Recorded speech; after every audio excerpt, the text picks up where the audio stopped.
It's no fooling around with April Fools.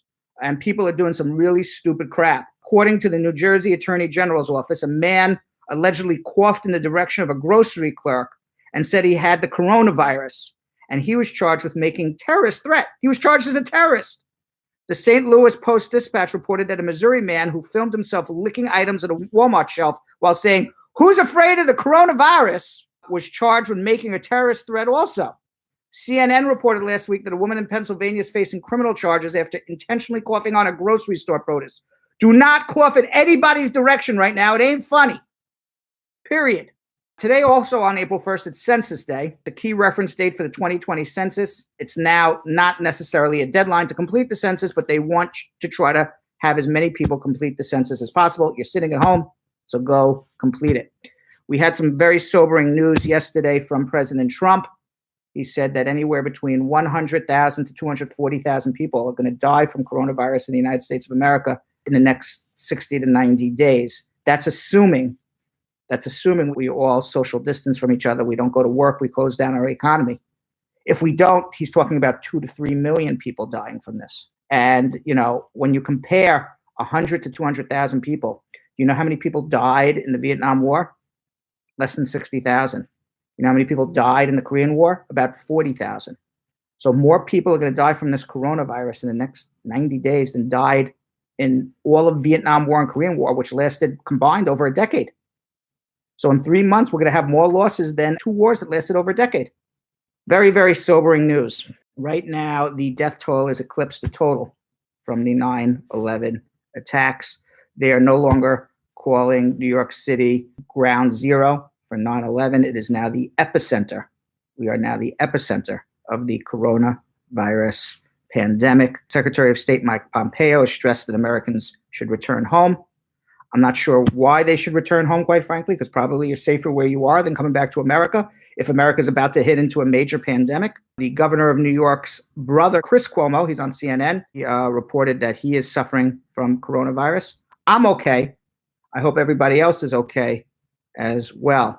Now, what I saw an interesting statistic before we get into our immigration questions.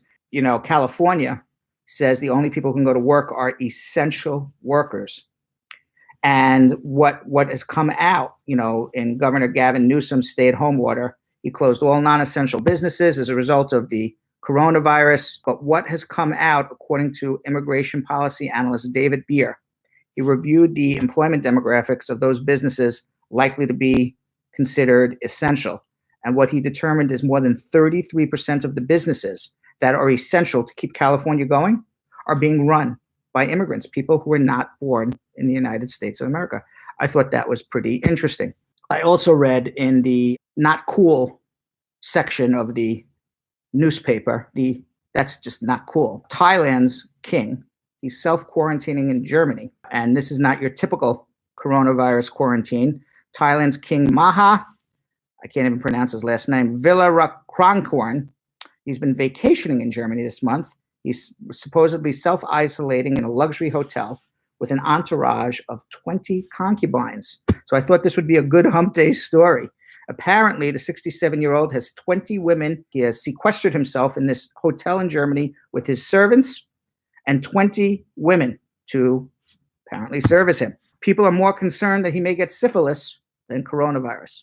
And finally, international treasure Dolly Parton will now read us bedtime stories. Most of us have never experienced a global pandemic on this scale in our lifetime. Now, Dolly Parton is about to give us some comfort for those who love Dolly Parton. Those who do, I'm going to listen. The Tennessean who gave us, I Will Always Love You.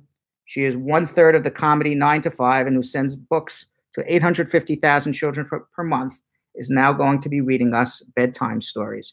Dolly Parton's Imagination Library is a book gifting program that mails free books to children from birth to 5. Now, the legend is going to kick off a 10-book video series at 6 p.m. on tomorrow with The Little Engine That Could. So she's going to be reading children's stories to children to get them to bed.